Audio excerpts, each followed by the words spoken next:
Hello students, welcome to my YouTube channel. हम class 9th science का chapter number first matter in our surroundings कर रहे हैं। अब तक हम जो है वो मैटर क्या होता है ये डिस्कस कर चुके हैं। उसके बाद मैटर की प्रॉपर्टीज़ डिस्कस की। उसके बाद हमने 3 स्टेट्स ऑफ मैटर भी डिस्कस कर ली, जिसमें हमने सॉलिड, लिक्विड और गैसेस के बारे में डिस्कस किया। आज का जो हमारा टॉपिक होगा वो होगा कि can matter change its state. क्या मैटर जो है वो अपनी एक स्टेट से दूसरी स्टेट में जा सकता है या नहीं जा सकता, इसके बारे में आज हम डिस्कस करेंगे। तो चलिए शुरू करते हैं। तो टॉपिक है हमारे पास can matter change its state. क्या मैटर जो है वो अपने स्टेट को चेंज कर सकता है, मतलब कि वो सॉलिड से लिक्विड में जा सकता है, या फिर लिक्विड से गैस में जा सकता है, या फिर गैस से जो है वो सॉलिड में आ सकता है। तो इसका आंसर पहले बता देता हूँ कि इसका आंसर होगा yes, a matter can change its state. आपने इसका एग्जाम्पल देखा भी होगा। आपके पानी को आपने देखा होगा। पानी को अगर आप फ्रिज में रखते हैं तो पानी जम जाता है। पानी जो है वो लिक्विड स्टेट में है, लेकिन जब वो जम के आइस बन जाता है तो जो आइस होती है वो सॉलिड स्टेट में होती है। इसी तरह अगर आप पानी को गर्म करो, पानी को उबालना शुरू करो तो वो भाप बन जाता है, और जो वेपर्स होती हैं वो एक गैसेस फॉर्म होती है। तो पानी जो है वो तीनों फॉर्म्स में जा सकता है। लिक्विड फॉर्म में तो वो एग्जिस्ट करते ही करता है। अगर हम उसे ठंडा कर देते हैं तो वो सॉलिड हो जाता है। अगर हम उसको गर्म करते हैं तो वो वेपर स्टेट में चला जाता है, जो कि एक गैसेस स्टेट है। तो इस क्वेश्चन का आंसर कि can matter change its state, तो इसका आंसर होगा yes, a matter can change its state. A matter can be change into solid, liquid और gases with change in temperature. हम टेम्परेचर को चेंज करके जो है वो किसी भी मैटर को जो है वो उसकी स्टेट को चेंज कर सकते हैं। जैसे हम लोहे को भी गर्म करके पिघला सकते हैं, प्लास्टिक को गर्म करके पिघला सकते हैं। तो काफ़ी सारे एग्जांपल्स है जिससे हम ये देख पाते हैं कि जो मैटर है वो अपनी स्टेट को चेंज करता है। तो चलिए देखते हैं यहाँ पे क्या लिखा हुआ है, वो पढ़ते हैं। We all know that our observation that water can exist in 3 states। हम सभी ने ये देखा हुआ है कि जो पानी है वो अपनी तीन स्टेट्स में मिलता है। सॉलिड की जो बर्फ़ होती है वो एज अ सॉलिड होता है, solid as ice. Liquid as the familiar water, जो हम नॉन पानी देखते हैं, जो हम पानी देखते हैं वो लिक्विड फॉर्म में होता है। गैस एज वाटर वेपर्स, जब उसको गर्म करते हैं तो वो वेपर बन जाता है, गैस बन जाता है। What happens inside the matter during this change of state? तो जब एक मैटर अपनी स्टेट को चेंज करता है तो उसके अंदर क्या होता है। What happens to the particle of the matter during the change of the state? उसके अंदर जो पार्टिकल्स होते हैं, जो मैटर के अंदर पार्टिकल्स होते हैं, चेंज के दौरान उन पार्टिकल्स के साथ क्या क्या होता है, उनमें क्या क्या चेंजेस होते हैं। How does this change of state takes place, और ये चेंज जो है वो कैसे आता है। We need to answer this question. हम इन क्वेश्चन के बारे में जो है वो डिस्कस करेंगे। सबसे पहले तो कोई भी मैटर जो है वो अपनी स्टेट को तभी चेंज करेगा जब उनके पार्टिकल्स के बीच का जो फोर्स है वो चेंज होगा। हम ये ऑलरेडी पढ़ चुके हैं कि मैटर के अंदर जो पार्टिकल्स प्रेजेंट होते हैं उन पार्टिकल्स के आपस में अट्रैक्शन होती है, आपस में वो बंधे होते हैं, आपस में वो जुड़े होते हैं। वो कितने टाइटली एक दूसरे से जुड़े हुए हैं, इसी पे जो है वो हम मैटर को क्लासिफाई करते हैं। अगर वो बिल्कुल टाइट पैक्ड है, बिल्कुल टाइटली एक दूसरे से जुड़े हुए, तो हम बोलते हैं कि वो सॉलिड है। अगर वो थोड़े लूज है तो हम बोलते हैं कि वो लिक्विड है। अगर वो बहुत ज़्यादा लूज है तो हम कहते हैं कि वो गैस होंगे। तो जब एक मैटर अपनी स्टेट को चेंज करता है तो इसका मतलब ये हुआ कि उसके अंदर के पार्टिकल्स का जो फोर्सेस है वो चेंज हो रहा है। अब सेकंड क्वेश्चन ये था कि ये चेंज होता है कैसे, तो ये चेंज जो है वो टेम्परेचर प्रोवाइड करने से होगा। जब हम टेम्परेचर प्रोवाइड करते हैं तो पार्टिकल्स की मोशन जो है वो चेंज होती है, वो हिलना शुरू कर देते हैं, जिसके कारण उनके बीच का फोर्सेस जो है वो चेंज होना शुरू हो जाता है। हम एक्टिविटीज़ के थ्रू देखेंगे इनको। सबसे पहले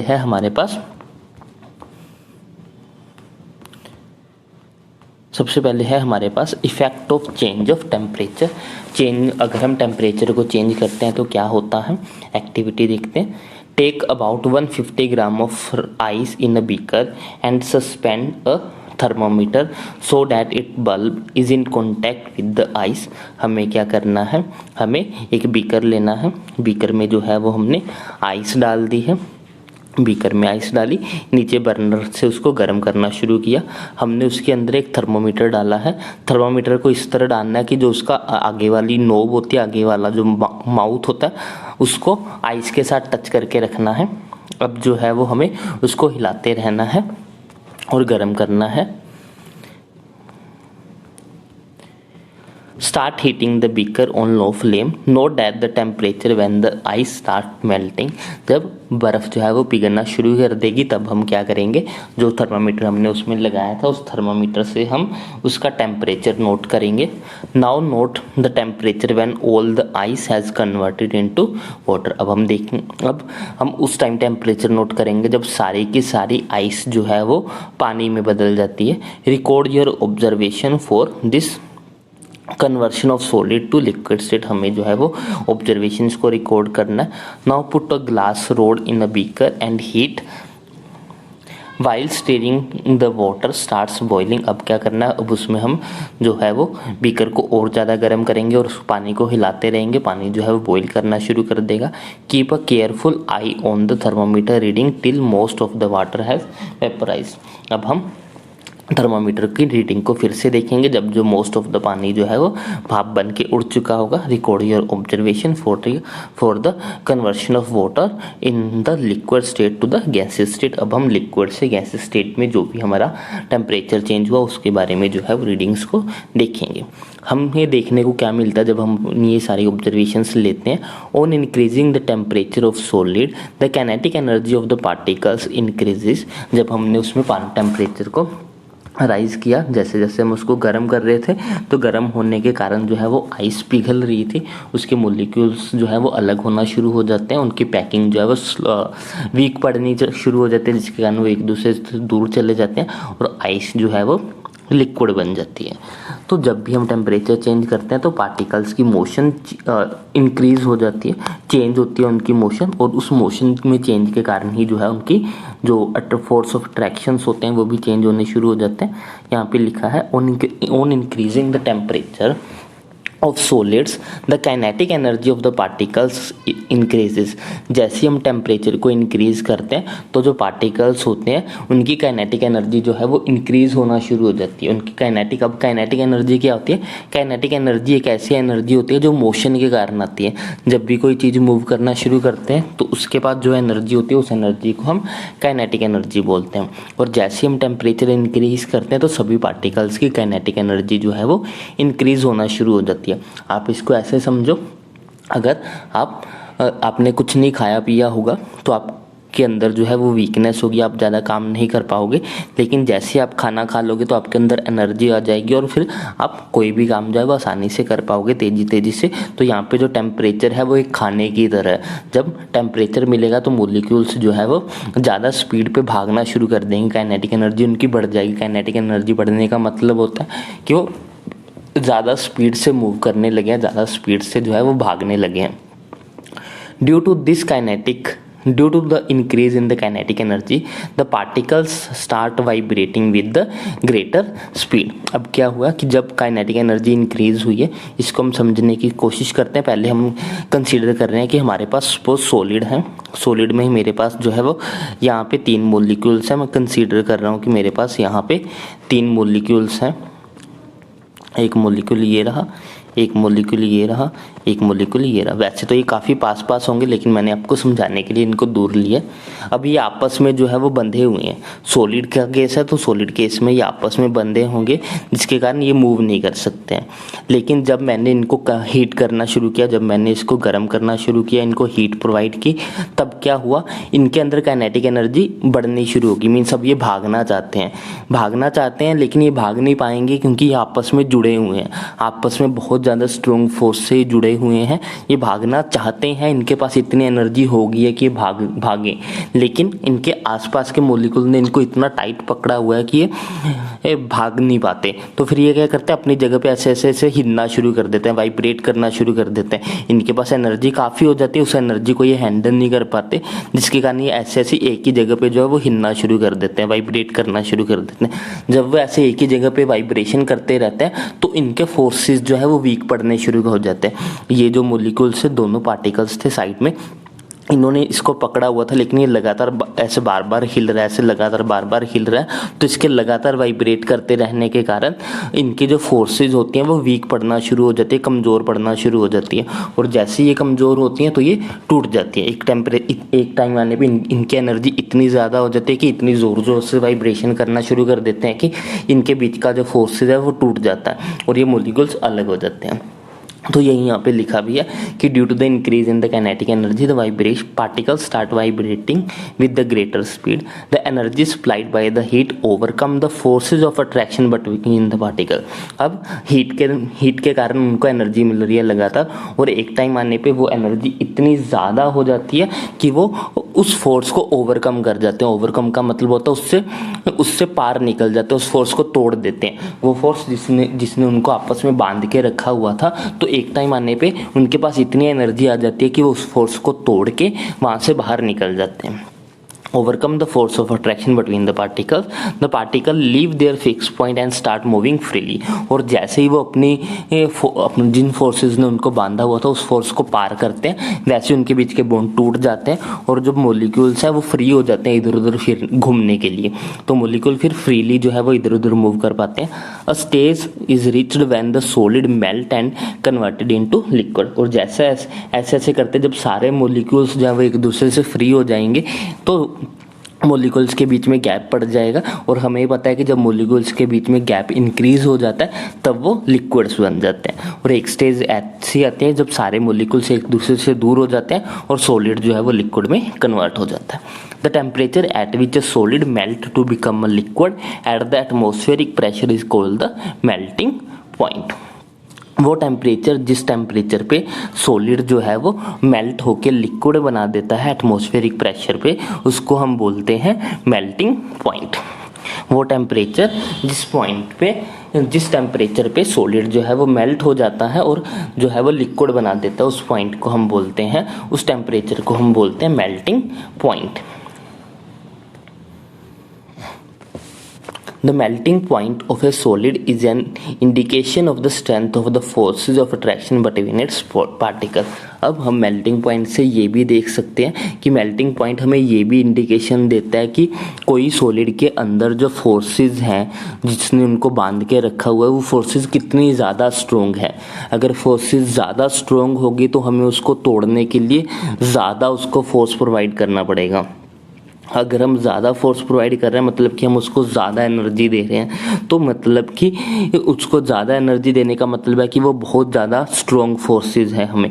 अगर हमें ज़्यादा एनर्जी नहीं देनी पड़ रही है, आसानी से कम एनर्जी में ही काम चल रहा है, तो इसका मतलब ये होगा कि जो फोर्सेज है वो ज़्यादा स्ट्रॉन्ग नहीं है, वो वीक फोर्सेज हैं। तो मेल्टिंग पॉइंट हमें ये भी इंडिकेशन देता है कि किसी मैटर के अंदर जो पार्टिकल्स हैं वो कितने स्ट्रॉन्ग फोर्सेज से बंधे हुए। अगर मेल्टिंग पॉइंट ज़्यादा है तो मतलब कि उनके बीच का जो फोर्सेज है वो ज़्यादा स्ट्रॉन्ग है। अगर मेल्टिंग पॉइंट कम है मतलब कि वो जल्दी मेल्ट हो जाता है, तो इसका मतलब ये होगा कि उनके बीच के जो फोर्सेज है वो कमज़ोर हैं और आसानी से टूट रहे हैं। The melting point of ice is 273.16 kelvin. जो हमारा आइस का मेल्टिंग पॉइंट होता है वो 273 केल्विन होता है अप्रोक्सीमेटली, जो 0 डिग्री सेल्सियस होता है उस point. The process of melting, that is change of solid state into the liquid state, is also known as the fusion। Solid से लिक्विड की स्टेट बनने को हम जो है वो फ्यूज़न के नाम से भी जानते हैं। ये टर्म आपको जो है वो दिमाग में रखनी है कि जब सॉलिड स्टेट जो है वो लिक्विड स्टेट में कन्वर्ट होती है तो इस चेंज को हम फ्यूज़न के नाम से भी जानते हैं। When a solid it melts, its temperature remains the same, so where does the heat energy go?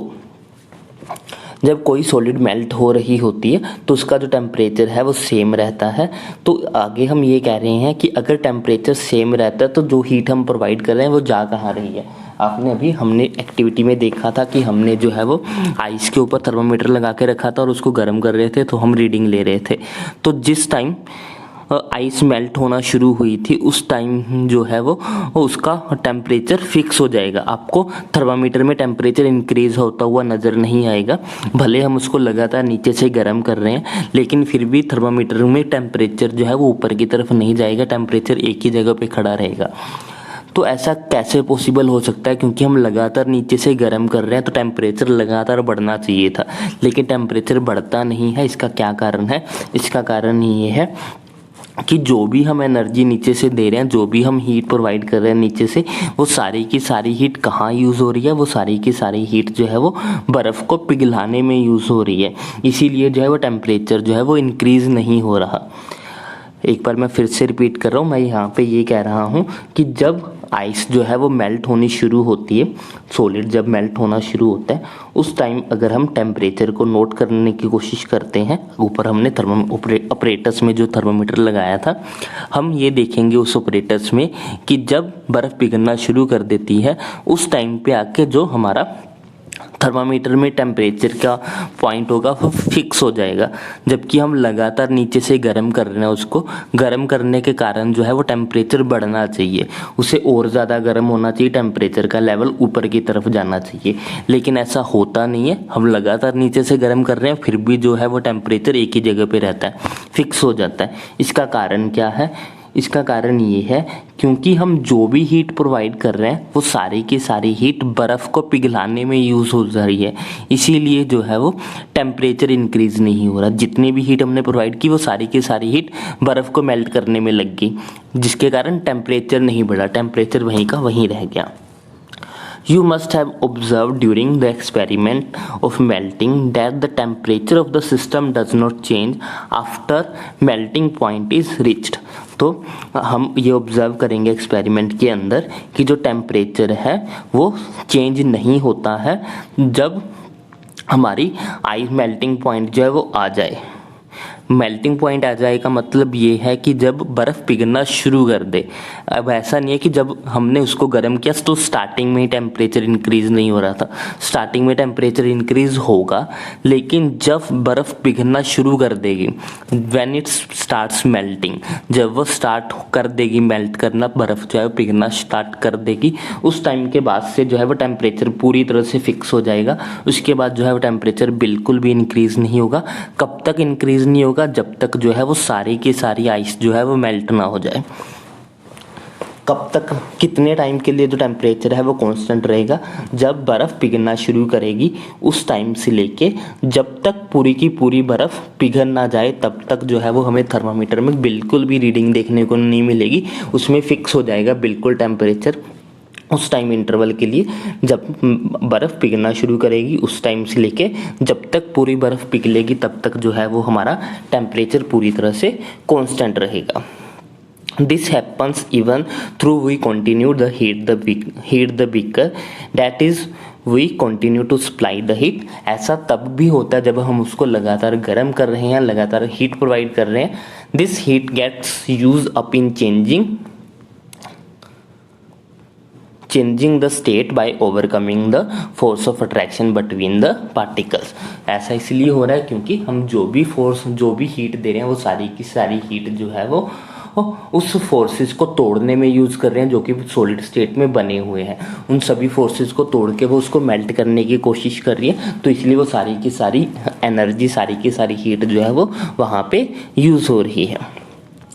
As this heat energy is absorbed by ice without showing any rise in temperature, it is considered that it gets hidden into the content of the beaker and it is known as the latent heat। तो आपको ये भी याद रखना है कि latent heat क्या होती है। तो यहाँ पे वही हीट, ये वाली हीट जो उसको मेल्ट करने में यूज़ कर रहे हैं, जो हीट आइस को मेल्ट करने में यूज़ हो रही है, उस हीट को हम लेटेंट हीट या फिर हिडन हीट भी बोलते हैं, क्योंकि वो हीट हमें दिखाई नहीं दी। हमने हीट दिया लेकिन टेम्परेचर इंक्रीज़ नहीं हुआ, तो वो सारी की सारी हीट कहाँ गई? वो सारी की सारी हीट जो है वो बर्फ़ को पिघलाने में चलेगी। सारी की सारी बर्फ़ जो है वो, सारी की सारी जो हीट हमने प्रोवाइड की थी वो सारी की सारी हीट जो है वो बर्फ़ को पिघलाने में यूज़ हो रही है, इसलिए हम उसको हिडन हीट बोलते हैं।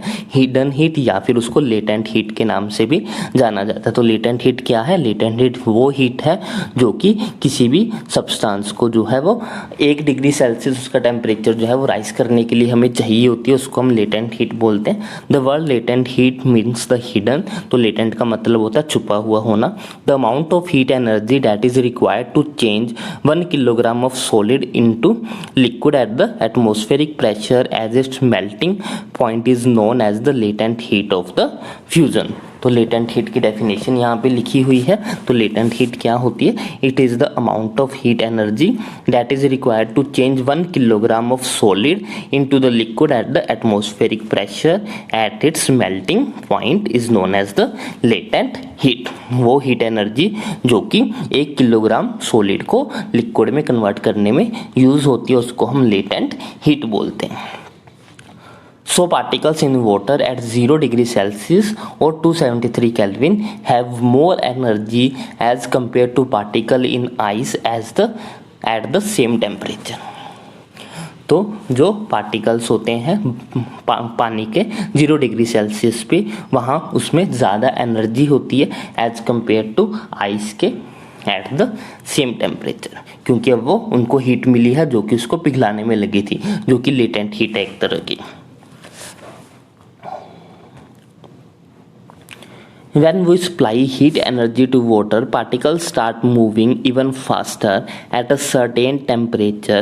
A point is reached when the particle have enough energy to break free from the force of attraction from each other। अगर हम उसको हीट को सप्लाई करते रहते हैं पानी को, मतलब कि लिक्विड बनने के बाद भी अगर हम उसको सप्लाई करते रहते हैं तो वो पार्टिकल और भी ज़्यादा स्पीड के साथ मूव करना शुरू कर देते हैं और एक ऐसा टेम्परेचर आ जाता है जब उनके पास इतनी एनर्जी आ जाती है कि वो अपने बीच के सारे फोर्सेस को तोड़ सकते हों। पहले उन्होंने सॉलिड वाले फोर्सेस को तोड़ा, अभी फिर भी वो थोड़े बहुत फोर्स के साथ आपस में बंधे हुए थे जिसके कारण वो ज़्यादा फ्री नहीं थे, लेकिन हम अगर उसको लगातार अगर एनर्जी देते रहेंगे तो एक टाइम ऐसा आ जाएगा जब उनके पास इतनी ज़्यादा एनर्जी हो जाएगी वो सभी तरह के फोर्सेस को जो है वो तोड़ देंगे, उनके बीच में कोई फोर्स ऑफ अट्रैक्शन नहीं रहेगा, सभी फोर्सेस को वो ब्रेक कर देंगे। At this temperature the solid starts changing into the gas, और इस टेम्परेचर पे जो लिक्विड है वो हमारा गैस में चेंज होना शुरू हो जाएगा। The temperature at which a liquid start boiling at the atmospheric pressure is known as the boiling point। अब boiling point क्या है? boiling point वो टेम्परेचर है जिस टेम्परेचर पे हमारा जो लिक्विड है वो बॉईल करना शुरू कर दे। Boiling is a bulk phenomena। Particle from the bulk of the liquid gain enough energy to change into the vapor state। जो हमारा boiling है वो एक bulk process है, bulk phenomena है। bulk का मतलब होता है कि काफ़ी बड़ी चीज़ में होता है, झुंड में होता है, एक आधे पार्टिकल में नहीं होता है, काफ़ी अमाउंट ऑफ पार्टिकल्स के बीच में होगा, पार्टिकल्स के झुंड में होगा और वो सभी के सभी पार्टिकल्स इतनी एनर्जी गेन करेंगे कि वो वेपर स्टेट में चेंज हो जाएंगे। For water this temperature is 373 kelvin और 100 डिग्री सेल्सियस। पानी के लिए ये जो टेम्परेचर होता है बॉइलिंग पॉइंट ये होता है हमारे पास 373 केल्विन या फिर 100 degree Celsius. Can you define the latent heat of the vaporization. अभी हमने लेटेंट हीट के बारे में पढ़ा था, मैंने आपको बताया था कि जब बर्फ़ जो है वो पिघलना शुरू कर देगी उसके बाद से जो है वो टेम्परेचर फिक्स हो जाता है। कब तक फिक्स हो जाता है? जब तक कि पूरी की पूरी आइस मेल्ट ना हो जाए।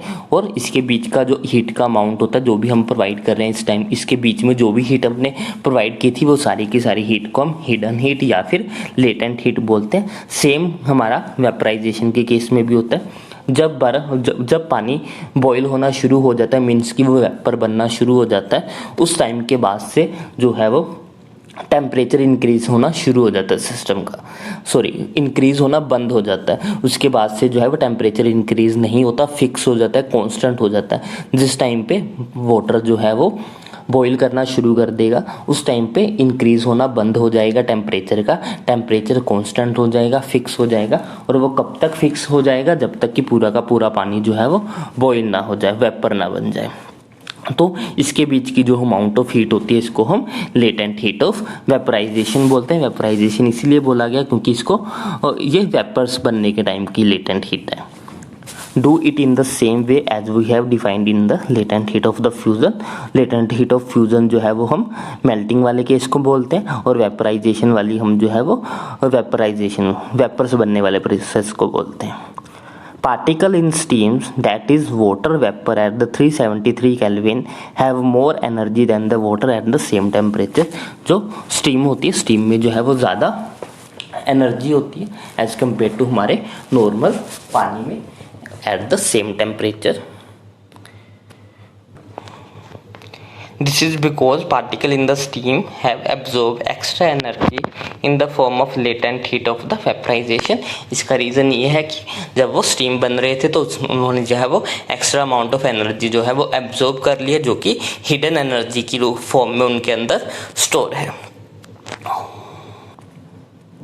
यहाँ पे हमारे पास एक डायग्राम की हेल्प से हमने समझा हुआ है कि अगर हमारे पास सॉलिड स्टेट है, उसको अगर हम गर्म करेंगे तो गर्म करने पे वो लिक्विड बन जाती है, उसको अगर हम गर्म करेंगे तो वो गैसेस स्टेट में बदल जाती है. अगर हम इसका उल्टा करेंगे मीन्स कि टेम्परेचर को कम करेंगे, अगर हम गैस को ठंडा करेंगे तो वो लिक्विड बन जाती है, लिक्विड को ठंडा करते हैं तो वो सॉलिड बन जाती है. अगर हम टेम्परेचर इंक्रीज करेंगे तो वो पहले सॉलिड से लिक्विड, लिक्विड से गैस बनेगी. अगर हम टेम्परेचर को कम करते हैं तो वो पहले वो गैस से लिक्विड बनेगी, लिक्विड से सॉलिड बनेगी.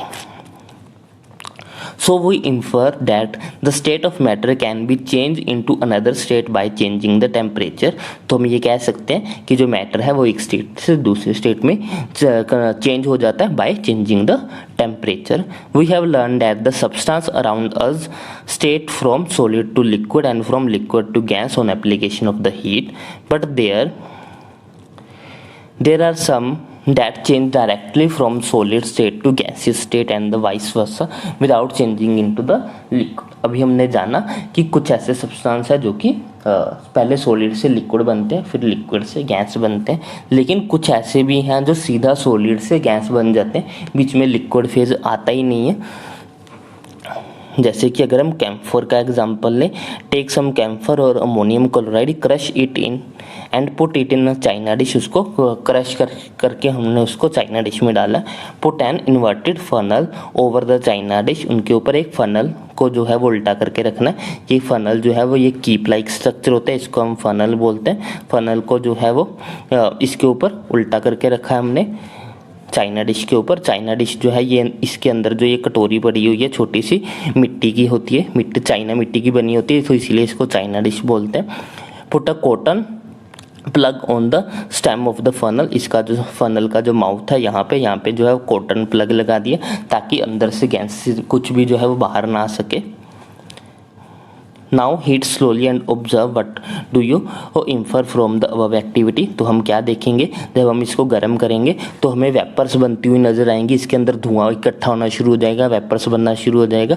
तो सॉलिड पहले हमने इसके अंदर सॉलिड फॉर्म में रखा था, ये सारा सामान इसके अंदर जो रखा हुआ है वो सॉलिड है, लेकिन हमें जो है वो गर्म करने पे अंदर इसमें वेपर्स नजर आएंगी, जिससे हमें ये पता लगेगा कि ये सॉलिड से सीधा ही वेपर बन गया, बीच में लिक्विड की स्टेट ही नहीं आई, लिक्विड में चेंज नहीं हुआ.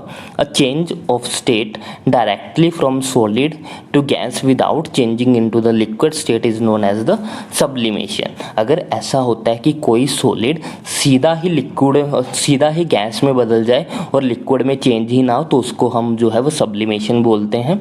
अगर कोई भी सॉलिड सीधा सॉलिड से गैस बन जाए तो उस चेंज को हम सब्लिमेशन बोलते हैं. सब्लिमेशन के अंदर जो है वो लिक्विड स्टेट एग्जिस्ट नहीं करती है.